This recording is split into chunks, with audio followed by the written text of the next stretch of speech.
sai la ublay ula ai ang ni hapertai barang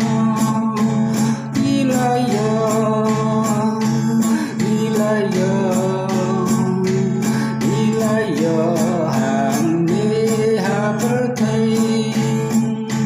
kasong hani kasong happy pangilawan hang ni hapertai ban burung ya kalengin burung ya kawan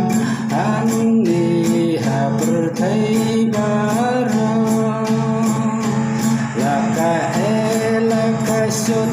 kawan ya no batin thai bat sin rang barang nindu ai ya ublay hang ni haka thai bangin lain ka cincar kalana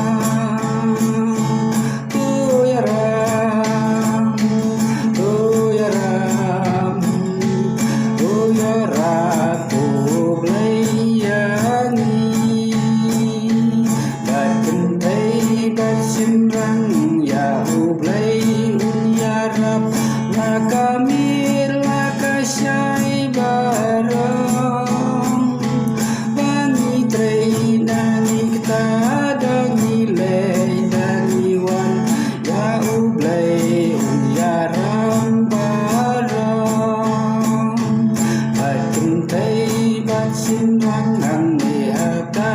bertai ya ublay ula ai barang bat ya ngatun tu ha bertai ula ai ublay banin kom in ya bim ya